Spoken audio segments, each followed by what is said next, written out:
생명이 이롭고 평화로운 세상을 만드는 평생TV의 RR평양입니다. 안녕하십니까? 안녕하세요. 저는 진행을 맡게 될 윤기용이라고 합니다. 지난 35년간 중고등학교에서 윤리교사를 좀 했고요. 지금은 퇴직을 했습니다. 함께 이야기를 나눌 조충희 선생님, 이소라 선생님, 간단하게 자기소개 부탁드리겠습니다. 안녕하세요. 저는 2011년까지 북쪽의 평안남도에서 살다가 대한민국에 입국한 조충희입니다. 저는 북쪽에서 살 때 축산을 전공했고요. 여기 와서도 남북 농축산업 발전을 위해서 일하고 있습니다. 반갑습니다. 안녕하십니까. 저는 북한 이야기에 관심이 많은 늦가기 대학원생 이소라입니다. 북녘 이야기를 열심히 들어보겠습니다. 감사합니다. 우리가 사는 한반도를 좀 처음에 말씀드린 대로 생명이 이롭고 평화로운 그런 세상을 만들기 위해서 남과 북이 서로 친하게 지내면서 서로를 잘 알아가는 것이 되게 중요하다고 생각됐는데요. 그래서 오늘부터 북녘의 여기저기 이모저모에 대해서 함께 이야기를 나눠보도록 하겠습니다. 조충희 선생님, 첫 시간인데 우리가 어떤 주제로 좀 이야기를 시작하는 것이 좋을까요? 네, 저는 이제 땅에 대한 이야기를 했으면 좋겠습니다. 우리한테 먹을 것을 주는, 그러니까 먹을 것과 삶의 터전을 주는 땅, 농업 토지로서의 땅에 대한 이야기입니다. 그래서 땅을 다리는 농민들과 땅과 더불어서 사는 사람들에 대한 이야기를 이제 하려고 합니다. 농업 관련된 이야기인가요? 예, 그러면 그렇습니다. 북녘의 농업의 비중은 지금 어느 정도 되고 있나요?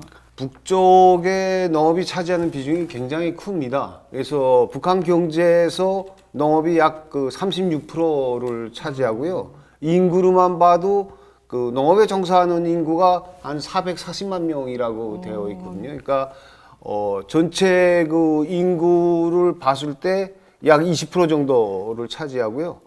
재미난 것은 또 이제 그 전체 농업 인구의 50% 이상이 또 여성이라는 사실도 있습니다. 농민이 차지하는 비중이 굉장히 큰데요.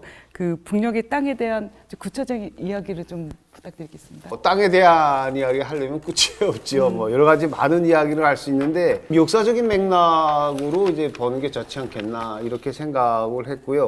그래서 해방돼서 진행된 이제 토지 개혁부터 시작하는 게 어떤가. 북한의 그 농민영웅이라고 해서 그 토지 개혁의 그 환경과 그때 실상을 다룬 영화가 있거든요. 그래서 그 영화의 장면을 보면서 이야기를 하는 것이 좋겠다고 생각을 합니다. 예, 우리는 사실 뭐 농민 영웅 그러면 좀 약간 생소한 용어이기도 한데요.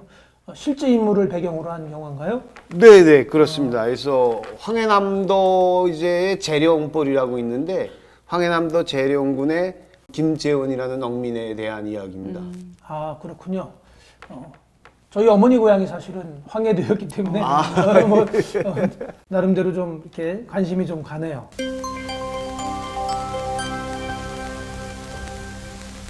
있나?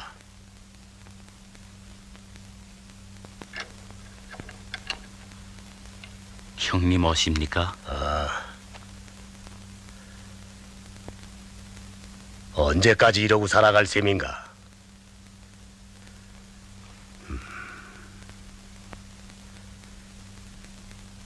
해방이 됐단 말일세. 해방. 나라가 해방됐는데 자네도 해방이 돼야 할 게 아닌가? 이 집에서 나오란 말이야. 죽이면 죽, 밥이면 밥. 한해 농사 같이 해보세. 형님 말씀을 모르는 건 아니지만 전 아직 이댁 빚이 많아요. 빚? 아니, 7, 8년이나 이 집에서 모습을 살았는데 무슨 빚이 상계도 있어? 금방 나온 장면이 해방 전에 그 지주의 모습을 뭐 7년인가 8년인가 되게 오래 살았는데 해방이 됐지만 이제 자기는 이제 여전히 모습을 살아야 된다고 생각을 하고 있고 또 영화의 주인공이 지금까지 그만큼 많이 일해졌는데 아직 빚이 남아있는 게 뭐냐 하면서 그 해방된 농민으로서의 자각을 가지라고 이제 이야기를 하는 장면이고요. 화면에서 보여주는 게 되게 재미있는 장면이 있는데 그 우리나라 속담에 소발 막대 휘둘러도 고칠 거 없다고 이제 이야기를 하고 있거든요. 그래서 저 화면이 지금 저 모습이 살고 있는 방에 진짜 막대기 휘둘러도 뭐 걸칠 게 하나도 없잖아요.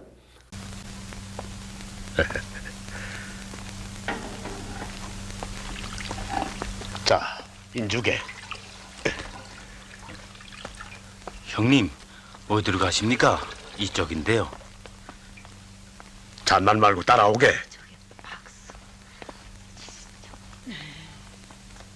주인공이 그 모습을 살던 청년을 데리고 이제 가는 저 마을의 전경을 봐도 당시 그 우물과 처갓집 뭐 이런 것들을 보면서 정말 부족한 게 많고 이제 필요한 게 많았지만 농민들한테는 땅이 제일 필요하지 않았나 그렇게 생각을 합니다. 그럼 앞서 말씀하신 그 토지 계약에 대해서 원칙에 대해서 좀 설명 좀 부탁드리겠습니다. 46년에 그 해방이 된 첫 해에 진행되는 정치개혁이라고 이제 말할 수 있는데 처음으로 시작하는 정치개혁칙은 이제 상당한 정도로 좋은 이제 원칙을 가지고 있었습니다. 그래서 땅은 밭갈이하는 농민에게. 그러니까 이제 농사를 하는 사람만이 땅을 가질 수 있다는 원칙을 이제 그 계속 시정일관 견지했고요.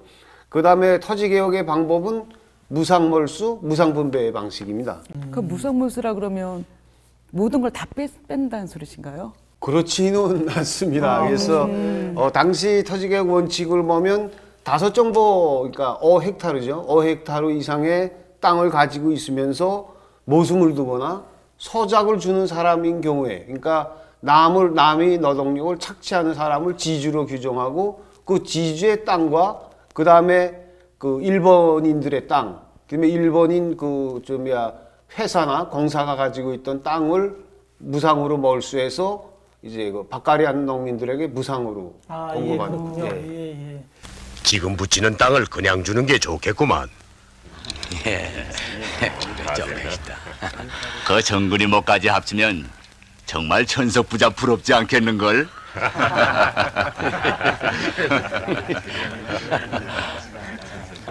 그런데 이 해창 땅이 문제로구만. 왜?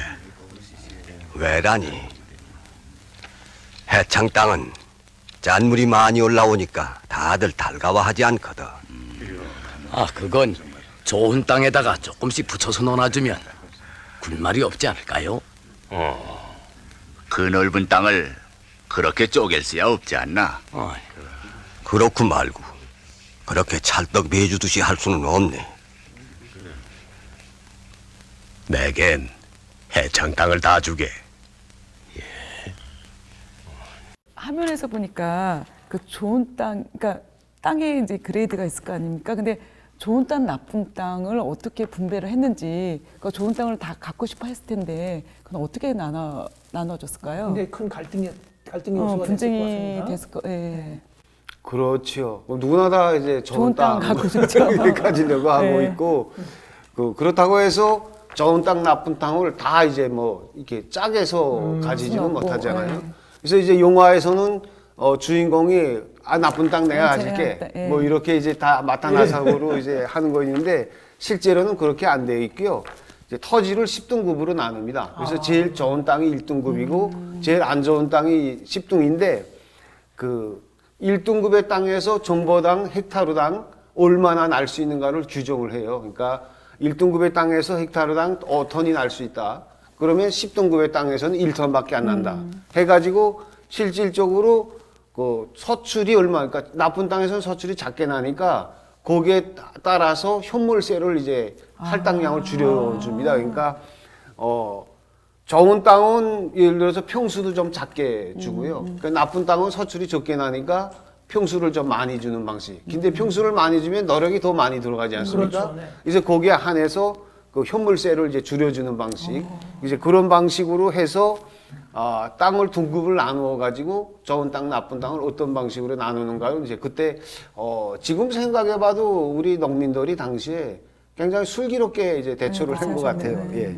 그러면 그 땅을 뺏긴 그 지주들은 반발이 전혀 없었을까요? 자기 땅 뺏겼는데 이제 기분 반발이 좋을 없을 수는 없죠. 수가 없죠. 당시에 이제 지주, 그다음에 친일파 이렇게 땅을 가지고 있던 사람들이 무상으로 땅을 뺏기게 되니까 그 여러 가지 이제 안 좋은 일들을 많이 합니다. 그래서 사람도 죽이고 또 이제 그 농민들 간에 서로 이제 이간도 조성시키고 이제 여러 가지 그런 행동들을 이제 많이 하죠. 그러면 토지개혁 이후에 과연 농민들의 생활의 변화가 좀 많이 있었습니까? 엄청난 변화가 있었죠. 그래서 뭐 정말 이제 지금까지 계속 살아가면서 자기의 내 땅이라는 걸 처음 가져보지 않았습니까? 그래서 내 땅에서 농사짓는 농민들의 생활, 그 다음에 정말 열심히 일을 했어요. 그래서 용화들을 이제 보시면 알게 되겠지만 정말 뭐 서출이 적게 떨어지는 땅에도 밤이고 낮이고 새벽이고 밥을 싸가지고 다니면서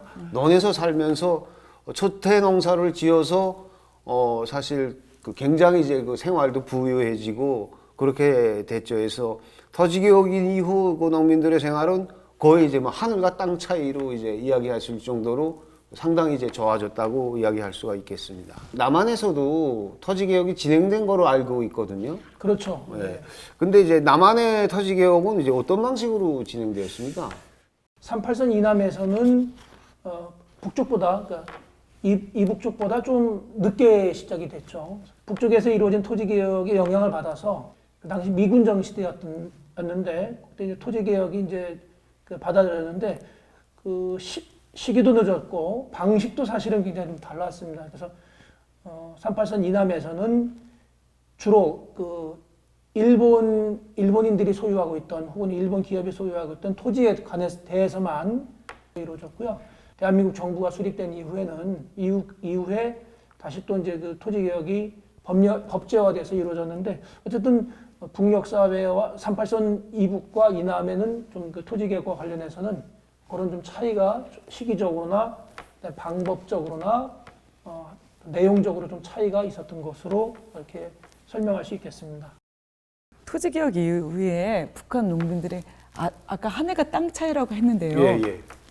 저희가 실제적으로 느낄 수 있는 하늘과 땅 차이라는 그 차이는 어떤 걸까요? 예.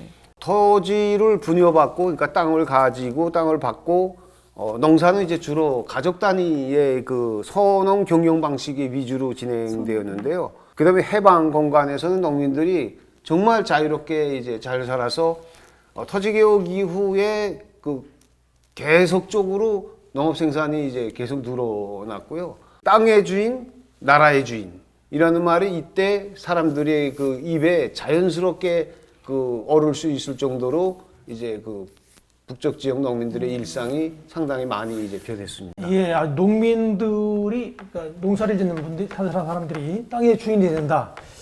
이건 사실은 뭐 그 과거나 지금이나 굉장히 참 마음에 와닿는 내용이라고 생각이 됩니다.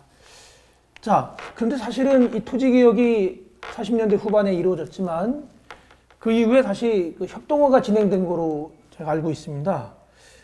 결국 그 다음에 그 분배됐던 땅을 다시 정부가 이렇게 회수해서 국유화함으로써 다시 또 땅을 빼앗겨 버린 것은 아닌가 이렇게 생각이 좀 되는데요. 그 일부 사람들이 그렇게 알고 있는데 사실은 그렇지는 않습니다. 그래서 협동화 이야기는 다음 시간에 하는 게 어떻습니까? 그렇습니까? 예. 남측에서는 지금 부동산이 아주 열기가 대단한데요. 그러니까 북측의 부동산은 어떻게 되는지 궁금하거든요. 부동산이라고 하면 이제 제가 알고 있기에는 북쪽에서 땅, 그 다음에 아파트라고 하는 이제 그런 이제 주택, 네, 뭐 주택. 이런 것들인데 주택은 원칙적으로는 그 소유는 이제 국가적 소유로 되어 있습니다. 그래서 공식적인 용어로는 이제 전이민적 소유라고 하고요. 보통 이제 국가 소유라고 이야기하는데 이게 90년대를 기점으로 해서 90년대 이전과 이후를 이제 갈라서 이야기할 수가 있는데 90년대 이전에는 소유 관계가 완전히 확고해가지고 다 국가 집이었습니다. 국가 집이었고, 근데 90년대 이후에는 국가 집이지만 그 사용권을 살고 팔기 시작을 했어요. 이제 매매가 이루어지기 시작해서 그 사람들이 좀 더 좋은 집으로 가려던 사람과 돈을 좀 남기면서 생활에 보태고 작은 집으로 가려던 사람이 집을 바꾸면서 덧돈을 넣기 시작하다가 그게 전체적으로 집을 사고 파는 데까지 이뤘고요. 2000년 중반에 이제 그 토지 주택 매매에 관련한 이제 규정이 새롭게 제정이 되면서 내가 이 집을 건설하는데 비용을 많이 들었다 하면 이제 사고 팔고도 되어 있습니다. 근데 확실하게 소유권은 아니고 사용권을 이제 얼마든지 사고 팔고일 수 있고 또 이제 자식들한테도 물려줄 수 있는 예, 그렇게 되어 있습니다. 네, 그것도 뭐 저희가 잘 모르는 부분이기도 새로운, 했는데 네. 진짜 좀 해결됐습니까? 네. 자, 오늘 여기까지 이야기를 하겠습니다. 자, 이번 시간에는 그 국력의 땅 이야기를 해방 후 실시된 토지 개혁을 중심으로 해서 같이 알아봤습니다. 다음 시간에는 50년대 중후반에 이루어진 북한의 협동화에 대해서 함께 알아보는 시간을 갖도록 하겠습니다. 자, 함께 이야기 나눠주신 조충희 선생님, 이소라 선생님, 좋은 말씀 감사드리고요. 다음 시간에 다시 만나 뵙도록 하겠습니다. 감사합니다.